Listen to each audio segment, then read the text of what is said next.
Para wali songo adalah aulia illah yang sangat berjasa besar menyebarkan agama Islam di Nusantara, bukan hanya di Jawa. Di Nusantara menghadapi kekuasaan dominasi agama Hindu dan Buddha. Hindu yaitu kerajaan Empire Majapahit yang berkuasa sampai ke Filipina Selatan, Sri Lanka, Nusantara inilah semuanya. Buddha di Pajajaran, Pakuwon, Prabu Siliwangi yang menguasai Jawa bagian barat beragama Buddha. Wali Songo mendakwahkan Islam bisa diterima oleh masyarakat Jawa yang Hindu dan Buddha tanpa kekerasan, tanpa perang, tanpa bom, tanpa takbir. Nggak ada itu, nggak ada itu. Nggak ada itu takbir itu, nggak ada.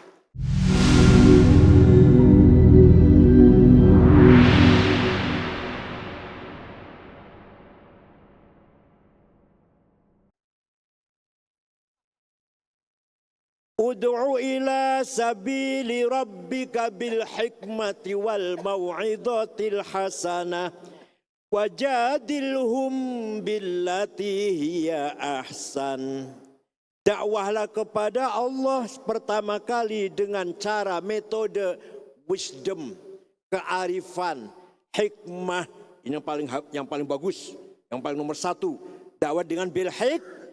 Ini yang dijalankan oleh para wali songo. Tanpa mencaci maki, tanpa misu-misu, tanpa menjelekkan orang lain. Justru menampakkan beliau-beliau berakhlak mulia, tawadhu, baik akhlaknya, rendah hatinya, tidak sombong. Maka orang Jawa, masyarakat Jawa berbondong-bondong masuk Islam. Sebenarnya orang Jawa itu sebelumnya agama Hindu dan Buddha, agamanya namanya Kapitayan. Apa?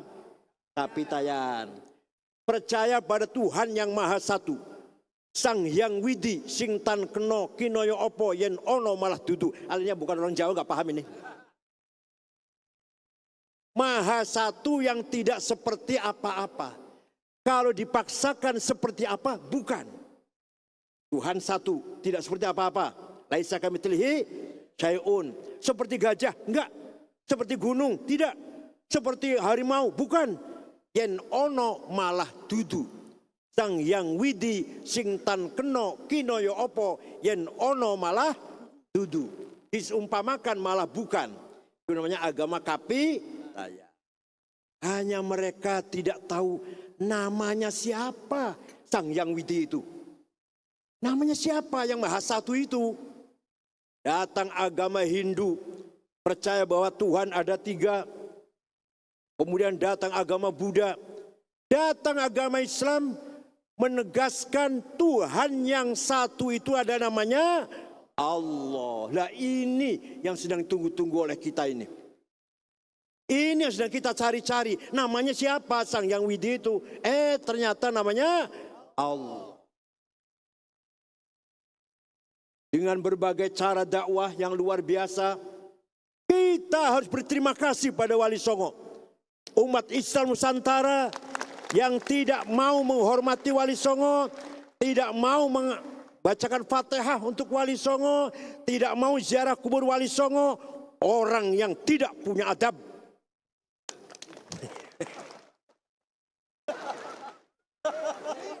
Tidak punya akhlak. Kita bisa tahu Islam dari wali. Sebenarnya sebelum Wali Songo sudah ada wali yang datang ke Indonesia. Pertama kali konon ceritanya pedagang-pedagang Persia kalau datang ke Jawa 50 mati 20. Nanti pedagang datang 80 mati 50. Kata Raja Persia, ada apanya di Jawa ini? Pedagang-pedagang dari Persia banyak yang mati kalau pedagang ke Jawa. Maka Raja Persia mengutus Syekh Ahmad Subakir. Siapa namanya? Coba Syekh tengok sana ada apa di Jawa ini. Ternyata datang ke Nusantara, ke Jawa. Di Jawa banyak dedemit. Makhluk jahat.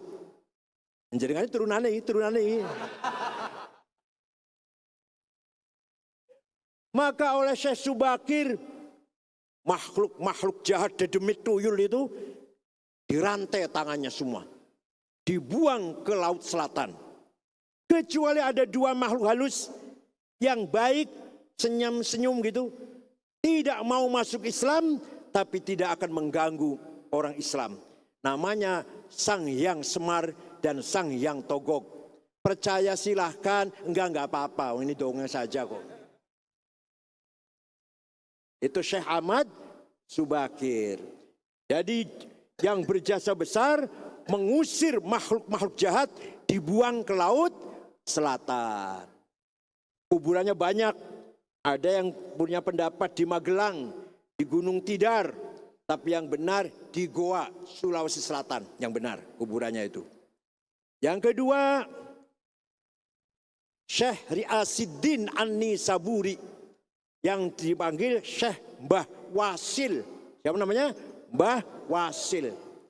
Beliau datang ke sini jumpa dengan Ratu Sima, Kerajaan Kalingga Jepara yang terkenal adil.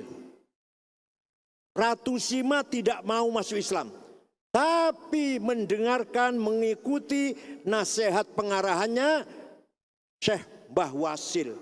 Sehingga beliau Ratu Sima menjalankan pemerintahannya dengan adil, disenangi oleh rakyat. Itu kerajaan yang ada di Jepara.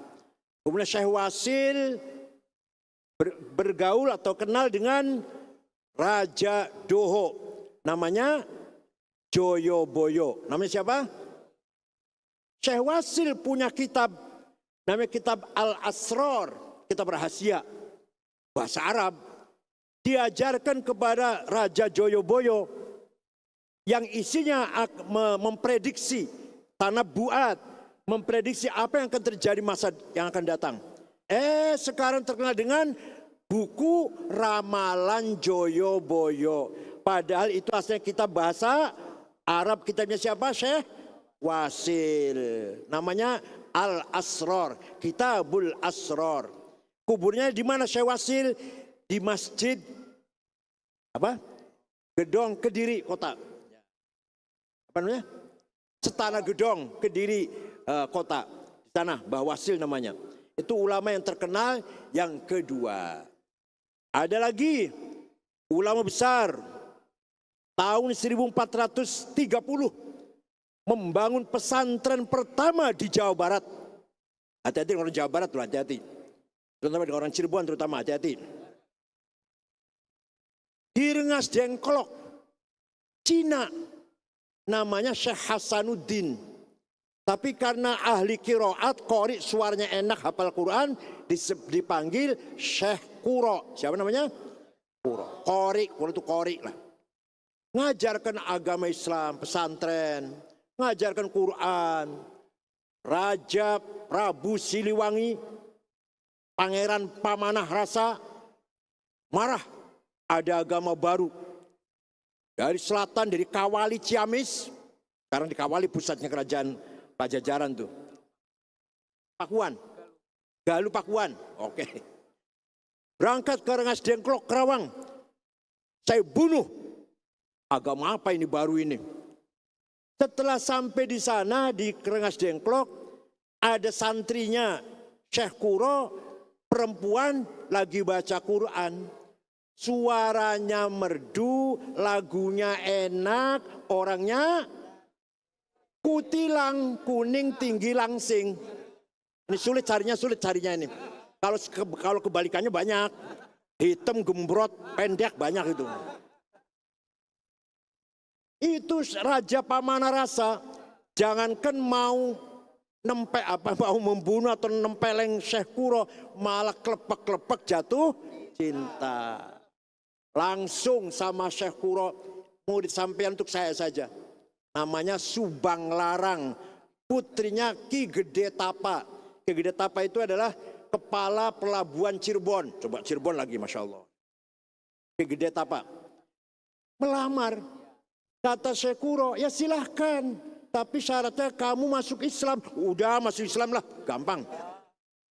Baca syahadat.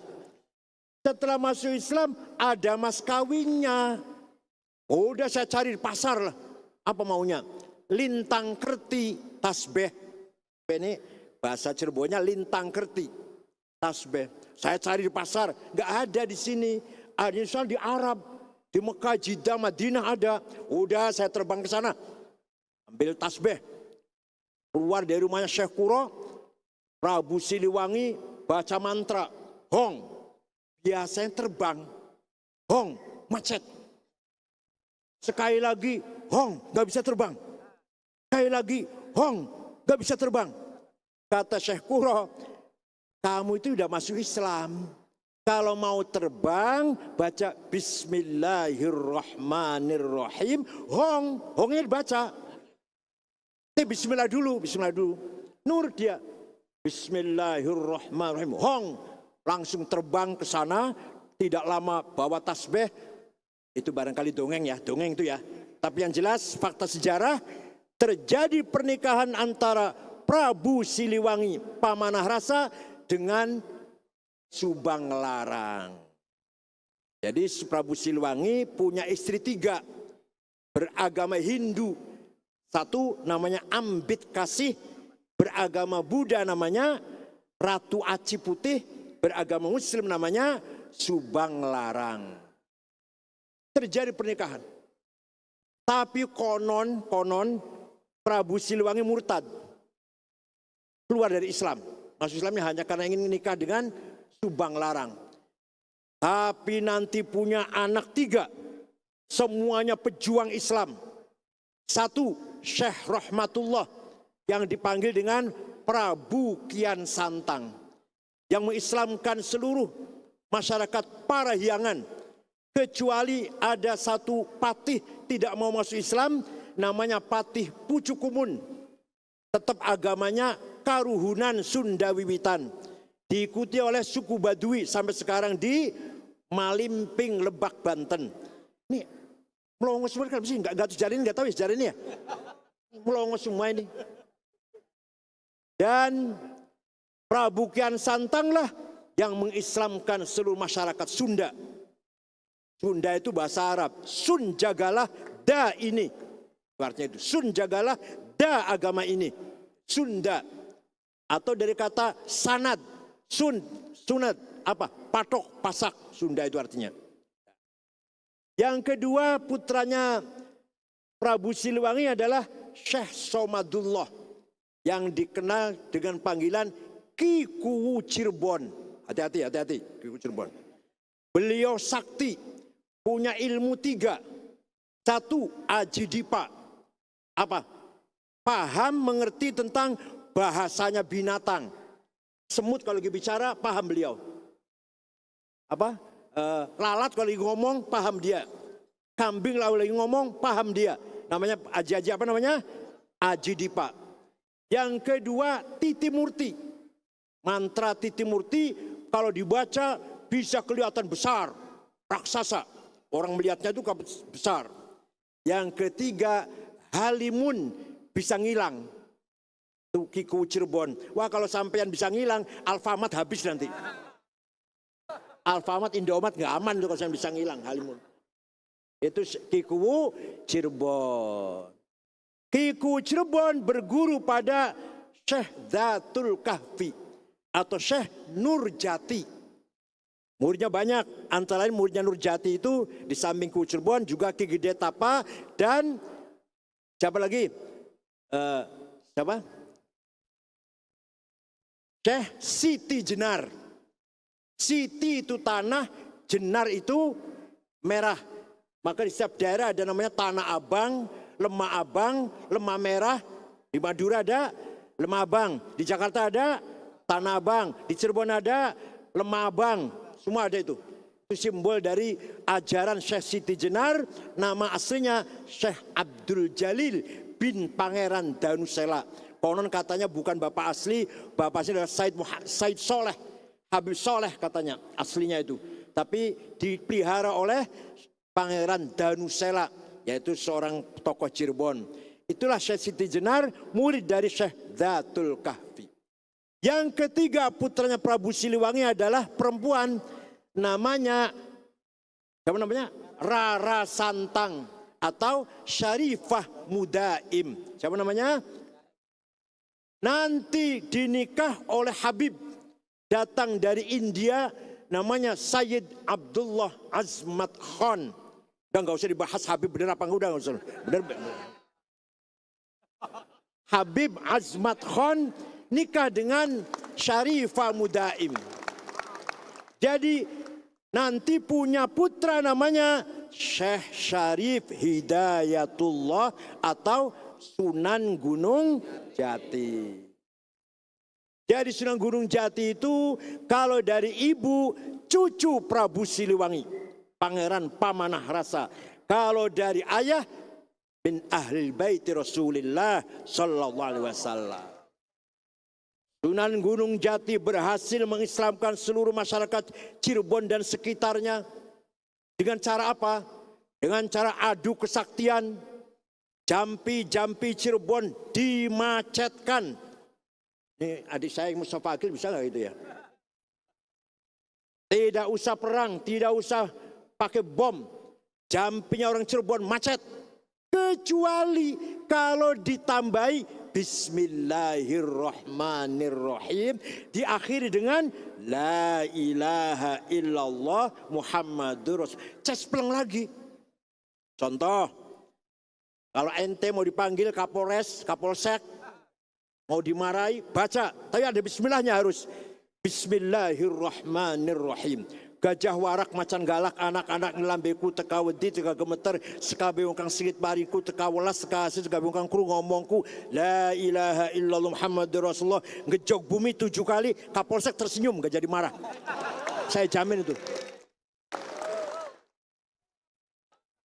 Tapi bismillah, kalau gak bismillah macet. Nah itu hebatnya Sunan Gunung Jati. Jampi ini kalau nggak pakai bismillah tidak efektif. Tapi pakai bismillah efektif. Wah banyak sekali. Jampi-jampi seperti itu banyak sekali. Ya Allah. Gelap sangat gelap sewu suaraku macan putih onderaku macan loreng olong gigiku. La ilaha illallah Muhammadur Rasulullah. Ya macannya Allah. Nanti macan bisa ngawal diri saya kemana-mana. Itu ini rahasia aja ya. Rahasia aja Masya Allah. Tapi syaratnya dimulai dengan Bismillahirrahmanirrahim, diakhiri dengan La ilaha illallah. Dengan demikian Sunan Gunung Jati mampu mengislamkan seluruh masyarakat Cirebon dan sekitarnya. Cirebon terkenal dengan penghasil terasi. Cirebon, airnya rebon. Rebon itu udang kecil, Ci itu air. Cirebon penghasil udang dan terasi. Caranya dakwah, caranya bagaimana agar Raja Galuh yang berkuasa di daerah Sunda Timur, Pariangan sebelah timur, dibekot terasi jangan sampai ke Raja Galuh, Kerajaan Galuh Majalengka. Gelapakan. Rajanya marah, ini masakan tidak enak, nggak ada terasinya. Kenapa ini? Marah dia. Marah ngejak perang dengan Sunan Gunung Jati. Sunan Gunung Jati cukup mengutus tentaranya perempuan namanya Nyimas Gandasari. Dari mana itu? Penguragan Arjayunangun. Dekat rumah saya 7 kilo lah kira-kira. Nyimas Gandasari namanya. Dialah yang bisa mengalahkan Raja Galuh. Hilanglah Raja Galuh menjadi terpusat sebagai kerajaan Cirebon yang Islam itu. Nyimas Gandasari perempuan tapi rambutnya tidak bisa digunting oleh siapapun. Yang bisa gunting siapa? Ki Gede Magelung. Ceritanya gitu ceritanya. Walhasil kalau cerita panjang 2 tahun baru selesai lah. Ringkas itu saja. Sunan Gunung Jati dapat hadiah dari Cina. Hadiahnya banyak, piring-piring. Lihat di kuburannya kan. Banyak piring-piring di temboknya itu. Piring Gucci. Dan ada lagi hadiah yang paling penting. Perempuan cantik. Zaman dulu biasa gitu. Hadiah perempuan cantik biasa itu. Sekarang nggak boleh sekarang. Namanya siapa? Ong Tin. Kutilang lah, kuning tinggi langsing. Cina. Dinikah oleh Sunan Gunung Jati. Setelah dinikah, istri tua cemburu, marah-marah. Istri tuanya, Nyai Atikah namanya istri tuanya tuh. Nyai Atikah. Sunan Gunung Jati membawa istri yang kedua ke selatan. Sama dengan Nabi Ibrahim nih. Sama dengan Nabi Ibrahim. Siti Sarah cemburu, Siti Hajar dibawa ke selatan. Dibawa ke selatan, ditaruh di daerah situ sekitar 30 kilo selatan Cirebon. Punya anak keturunan kuning-kuning kulitnya, maka disebut Kuningan. Kabupaten Kuningan itu asal mulanya keturunan Ongtin yang kulitnya kuning-kuning, maka disebut daerah Kuningan. Itulah sedikit cerita tentang Sunan Gunung Jati. Ringkas cerita, dengan perkembangan zaman datanglah penjajah Portugis, datang penjajah Belanda, maka pusat-pusat perkotaan yang tadinya dikuasai oleh para aulia, para ulama, direbut oleh penjajah. Maka para ulama, para aulia meninggalkan perkotaan, membangun pesantren di pedesaan. Ada lagi Raja Brawijaya V, Raja Majapahit. Istrinya 571 istrinya. Ya nggak apa-apa, sama jangan niru. Bisa patah. Di antara istrinya namanya Cina, namanya Subanci. Siapa namanya? Orang Jawa manggilnya Dewi Retno. Sah tidak? Sah tidak? Laki-lakinya Hindu, istrinya Muslimah. Sah tidak nikahnya? Tidak sah. Quran bukan fikih, bukan fikih, Quran. Suaminya Hindu, istrinya Muslimah, nggak sah. Kalau kebalik barangkali sah kalau dibalik. Kalau suaminya Muslim, istrinya non Muslim. Ini nggak kebalik, tidak sah. Tapi Allah punya kehendak lain. Nikahnya secara syariat tidak sah, tapi ada hakikat yang akan dituju, akan dikehendaki oleh Allah. Punya anak laki-laki, nama Cinanya Jinbun. Siapa namanya? Jinbun. Jinbun ini nakal, diusir dari keraton lah, dari senengnya orang-orang keraton. Beliau keluar dari keraton Mojokerto kan, macam itu Mojokerto. Jalan ke timur, sampailah ke Ampel Denta, Surabaya, jumpa dengan Syekh Rahmatullah alias Sunan belajar ngaji di situ. Belajar ngaji Quran, hatam, hafal Quran, 5 tahun, permisi pada gurunya. Syekh Maulana, saya anak penguasa, saya anak raja, harus jadi raja, harus jadi penguasa. Kata Syekh Maulana Rahmatullah, iya nak, kamu yang muda silakan berpolitik, bila perlu maju pilpres kamu. Kalau saya kiai tua, saya ngurusi pesantren sajalah kalau saya. Tapi saya doakan kamu menang lah kira-kira. Ringkas cerita. Kalau ada kiai tua berpolitik nggak pantas sebenarnya. Kalau saya udah tua lah, nggak usah berpolitik lah. Ya udah 70 tahun. Kalau adik saya ini masih 63, 64. Ringkas cerita. Berdirilah awalu mamlakah Islamnya fi jazirati Jawa. Kerajaan Islam pertama di Jawa yaitu Demak Bintoro. Rajanya adalah, namanya Jinbun diganti oleh Sunan Ampel, Abdul Fattah. Rajanya namanya Raden Abdul Fattah. Begitu kerajaan Demak lahir, masyarakat Jawa berbondong-bondong ikut Demak. Karena orang Hindu itu berkasta-kasta. Brahma, Satria, Sudra, Warya, Waisa. Orang kecil tidak boleh menggunakan kata ingsun. Ingsun itu raja, ingsun. Kalau kita ini kaulo alit, budak kecil. Sampean dalam. Saya ini adalah debu yang ada di kaki Anda. Kalau salaman nggak bisa pakai tangan, nyium jengkul. Kalau rakyat kecil mau hormat pada raja, nyiumnya dengkul, ngesot dari pintu ngesot. Di sini dengkul, nggak boleh pakai tangan. Nah, tidak boleh menggunakan kata ingsun. Para wali songo ngajar Islam, usolli fardhadh dhuhri, niat salat sopo ingsun, nawaitul wudu'a, niat ingsun ambil air wudu. Orang Jawa kaget, seumur-umur nggak boleh ngomong ingsun, sampai kiamat kurang rong dino nggak bisa ngomong ingsun, kecuali kalau masuk Jadi masuk Islamnya orang Jawa itu karena ingin ngomong ya Allah. Itu metode dakwahnya, bil hikmah namanya, bil hikmah. Kiai jalan-jalan, wali jalan-jalan. Ada orang lagi sesajen, nasi sekepel ditaruh pojok rumah. Ada bawang merah, ada cabai merah. Kiai tanya, apa ini? Sesajen Kiai. Untuk apa? Mengusir roh jahat, tuyul, demit, gendruwo, pelari, jangan ada di rumah saya. Kata kiainya, bukan terus musyrik, tendang, enggak. Musyrik, tendang, bid'ah, enggak. Sampean ini kaya, mampu. Maka kalau ingin dedemitnya lari, potong kambing. Masak nasi, masak beras 20 kilo. Nurut ya, nurut. Masak beras 20 kilo, jadi 40 piring. Kambing 1, 40 gulai, 40 lauk. Sudah selesai, Kiai. Sudah selesai, Kiai.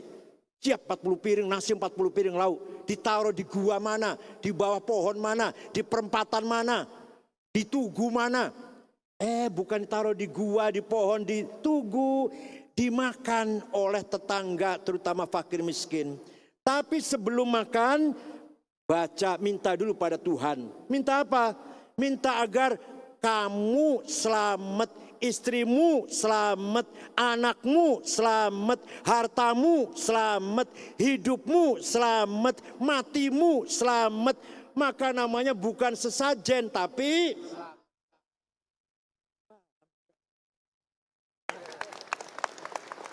tuh caranya para wali songo dakwah bil hikmah. Ada lagi Sunan Kudus, namanya Syekh Ja'far Shadiq Ibn Uthman Al-Hamadani, itu nama lengkapnya. Melarang masyarakat Kudus dan sekitarnya korban dengan potong sapi. Padahal korban itu di kitab, di perintah korban itu onta atau sapi atau kambing. Oleh Sunan Kudus diganti kerbau. Di hadisnya nggak ada kerbau itu. Di Arab nggak ada kerbau. Kanjeng Nabi nggak tahu kerbau itu, Nabi Muhammad nggak tahu kerbau. Oleh Sunan Kudus ganti kerbau. Kenapa? Menjaga perasaannya orang Hindu. Orang Hindu sapi itu muqaddas. Sapi itu suci. Ini dipotong coba. Betul, gimana perasaannya? Gimana perasaannya orang Hindu? Sapi itu suci. Kok dipotong oleh orang Islam? Maka Sunan Kudus jangan pakai sapi, tapi gunakan diganti kerbau. Maka orang Hindu berkata, oh tiba Islam sama dengan saya, menghormati sapi, ayo masuk Islam aja yuk. Itu caranya. Sampai sekarang ente kalau pergi ke Kudus nggak ada soto sapi, soto kerbau. Ayo pergi ke Kudus kalau percaya. Sampai sekarang. Masuk musola, masuk masjid, sandal sepatu harus dilepas. Kalau sekarang ada tulisan, lepas sandal, batas suci, gitu ya. Lepas sandal, sepatu, batas suci. Dulu nggak begitu, dulu nggak gitu. Caranya gimana? Di depan pintu masuk musola ada air. Sekarang masih ada yang kayak gitu ya, masih ada yang kayak gitu. Artinya apa? Orang masuk musola mau tidak mau lepas sandalnya, nyemplung air. Gak usah ditulis lepas sandal, gak usah, akan lepas sendiri itu. Ya Allah. Maka orang Jawa berbondong-bondong masuk Islam. Karena kalau masuk Islam dikatakan santri. Santri itu bersih, akhlaknya mulia, jujur, amanah, ikhlas. Santri dulu. Kalau santri sekarang doanya saja drobos. Ya Allah. Orang Jawa mengakui bahwa mantra-mantranya santri itu hebat. Orang Jawa merasa kalah. Suro diro joining rat lebur dening pangastuti. kehebatannya orang Jawa kalah oleh mantranya santri. Santri dulu, santri sekarang doanya drobos karena keseringan bikin proposal.